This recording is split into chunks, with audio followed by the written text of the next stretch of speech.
লাঞ্ছনার শিকার করা হয়েছে।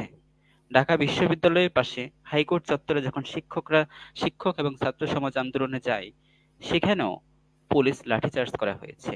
তারা ছাত্রদের মুখের অধিকার কেড়ে নিতে দেওয়ার জন্য আহ তারা মুখ পর্যন্ত আটকে রাখতে চেষ্টা করেছে। আসলে মেন ঘটনাটা কি বা পুরো বিষয়টা কি? তো এরপর থেকেই কিছুক্ষণ পরই আহ আমার কাছে একটা মেসেজ আসে, যে হচ্ছে মেসেজটা এরকম যে হচ্ছে আমাদের মানে একটা হোয়াটসঅ্যাপ গ্রুপে একটা মেসেজ আসছে। আমি ঢাকা বিশ্ববিদ্যালয়ের শিক্ষার্থী এবং আন্দোলনকারীদের মধ্যে একজন। এর বেশি আমি আর আপাতত কোনো বলতে চাচ্ছি না।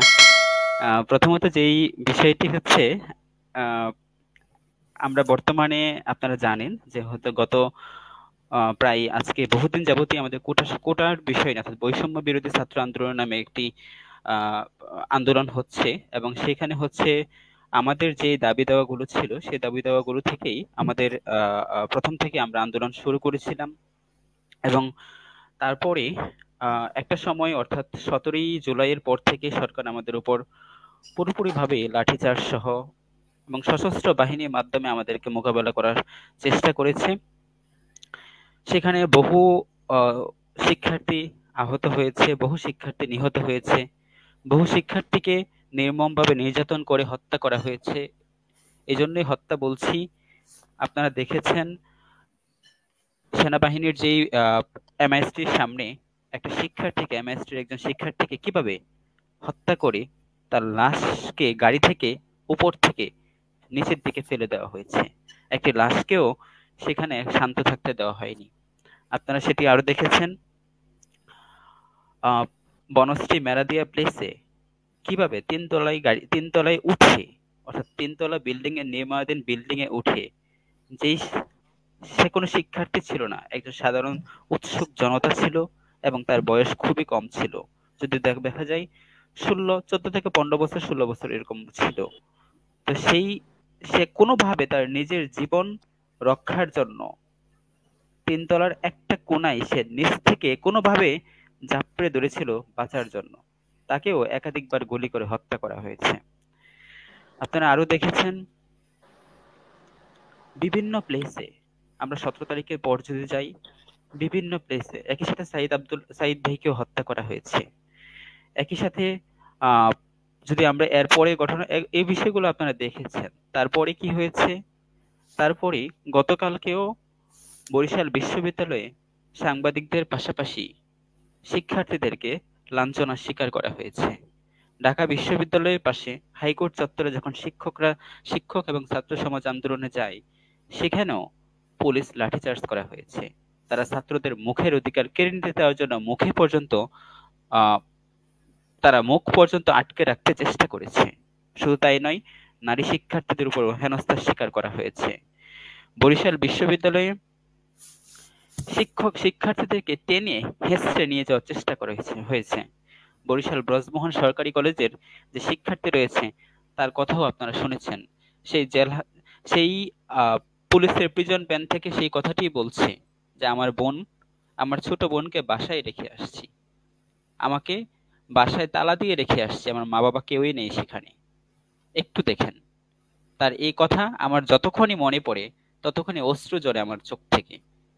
শুধু সেখানেই থেমে থাকেনি, ঢাকা বিশ্ববিদ্যালয়ের সম্মানিত শিক্ষকগণের উপরও হামলা করা হয়েছে। এক প্রকার তাদেরকে ছুঁড়ে ফেলে দেওয়া হয়েছে। এই জঘন্য কাজ কোনোভাবেই বর্তমান সরকারের যেগুলো করছে, এগুলো সে মানে উনি কোনভাবে করছেন, আসলে কিভাবে উনি করছেন, জি। উনি কি করছেন, উনি কি করাচ্ছেন, নাকি বর্তমান সরকারের বাহিনী তাদের সেই পূর্বীয় কায়দায়, পৈশাচিক কায়দায় সেগুলো করছেন? সেগুলো আসলে আমাদের বোধগম্য এখনো আমরা বুঝতে পারছি না যে এগুলো কিভাবে হচ্ছে। আমি হৃদয় হাসান, আপনাদের যে 6 জন সমন্বয়ক বের হয়েছেন তাদের থেকে আপনারা কিছু জানতে পেরেছেন এবং নতুন ধরনের কি ধরনের ঝুঁকিতে আপনারা আছেন?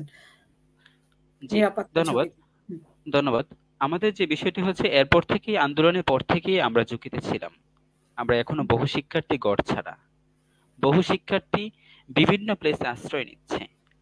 অনেকেই এর মধ্যে আশ্রয় নিচ্ছে যারা আন্দোলনে হয়তোবা একটু গিয়েছে, তাদের ভিতরে একটা ভয় কাজ করছে, আমাকে তো দেখে ফেলেছে, আমাকে তো ধরে নিয়ে যাবে। তাদের ভিতরে এই ভয়টি এখনো কাজ করছে। কেউ জঙ্গলে কাটাচ্ছে, ঢাকা শহরের কেউ একবারে গ্রাম প্রান্তে গিয়ে কাটাচ্ছে, কেউ বা বাসার ছাদে অবস্থান করছে, কেউ বা মানে তারা কোনোভাবেই শান্তিতে অবস্থান করতে পারছে না। যদি শুধু আমরা আন্দোলনে গিয়েছে বলতে কোনো কথা নয়, আন্দোলনে যারা যায়নি তারাও অনেকটা ভয়ে আতঙ্কে বাসা ছেড়েই অবস্থান করছে। একই সাথে আজকে যে বিষয়টি হয়েছে, ডিবির কার্যালয় থেকে যখন 6জনকে যখন বের করা হয়েছে, তারা কিন্তু আপনারা দেখেছেন যে একটা পোস্ট করেছে, এবং সেই পোস্টে তারা হচ্ছে তাদের অবস্থান, তারা যখন ভিতরে ছিল কি হয়েছে না হয়েছে, তারা যেটাই ওইখানে বলুক না কেন, বিবৃতি দেখ না কেন, তারা যখন বের হয়েছে তাদের সেই পোস্টেই কিন্তু আপনারা অবগত হয়ে গেছেন যে আসলে মেন ঘটনাটা কি বা পুরো বিষয়টা কি। তো এরপর থেকেই কিছুক্ষণ পরই আহ, আমার কাছে একটা মেসেজ আসে, যে হচ্ছে মেসেজটা এরকম যে হচ্ছে আমাদের একটা হোয়াটসঅ্যাপ গ্রুপে একটা মেসেজ আসে যে ডিবি অফিস থেকে বের হওয়ার কথা ছিল এবং বের হয়ে আমাদের একটা প্রেস রিলিজ করার কথা ছিল, এবং অনলাইনে মিটিং করে সকলের সাথে একটা কর্মসূচি আয়োজন করব। কিন্তু আমরা সেই কর্মসূচি দেইনি, এমনকি প্রেস রিলিজও করিনি। তাহলে এটা কে করছে? আমরা এই প্রেস রিলিজ সম্পর্কে কিছু জানি না, অর্থাৎ আগামীকালকে কর্মসূচি সম্পর্কে কিছু জানি না। আমরা কিছু করে যেন হতবিহ্বল হয়ে গিয়েছিলাম আসলে, যে মেসেজটি কার মাধ্যমে আসছে। আমরা পরবর্তীতে সবকিছু চেক করে দেখি যে তাদের কোনো আইডি নেই, তাদের কোনো পেজ নেই, এবং তাদের সকল কিছুই পুরোপুরি ভাবেই তাদের বিচ্ছিন্ন, তাদের সাথে কোনোভাবে যোগাযোগ করতে পারছিলাম না। কিছুক্ষণের মধ্যে ঘটনা সেই ঘটনাটি আমরা যেটা জানতে পেরেছিলাম তাদের সাথে কথা বলে, যে যখন তারা ডিবি অফিস থেকে বের হয়েছে তাদের শঙ্কা যে তাদের ফোনে পেগাসাস ইনস্টল করা আছে। আমি সেটা তারা এটা সন্দেহ করছে, আবারও বলছে তারা এটা সন্দেহ করছে, এবং সেই পেগাসাস ইনস্টল করা হয়তোবা হয়েছে, এবং এটার মাধ্যমেই 6জনের আইডি কিন্তু হ্যাক হয়ে গিয়েছে, এবং তারা যে পোস্টগুলো করেছেন সেগুলো ডিলিট করে দেওয়া হয়েছে, অনেকের আইডি ডিএক্টিভ করে দেওয়া হয়েছে। একই সাথে তাদের সকল এই যে হোয়াটসঅ্যাপ কমিউনিকেশন সবকিছু ডিএক্টিভ করে দেওয়া হয়েছে, যার জন্য তারা এখন চাচ্ছেন যে সমন্বয়কারীদের মধ্যে একটা দ্বন্দ্ব সৃষ্টি করার।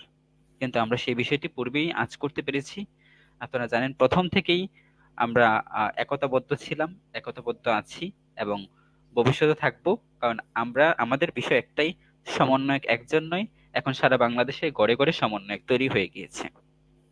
পূর্ব থেকেই আমরা দেখে আসছিলাম যে ব্যারিস্টার অর্থাৎ যারা আইনজীবী রয়েছেন তারা সকলে আমাদের সাথে আছেন, এবং আমরাও আশা করি আইনজীবী এবং পেশাজীবী যারা আছেন সবাই এই ছাত্রদের সাথে একাত্মতা পোষণ করবে। কারণ এখন এটি ছাত্র আন্দোলনের মধ্যে নয়, এখন এটি পুরো বাংলাদেশের আন্দোলন, এমনটাই আমরা মনে করছি। ধন্যবাদ।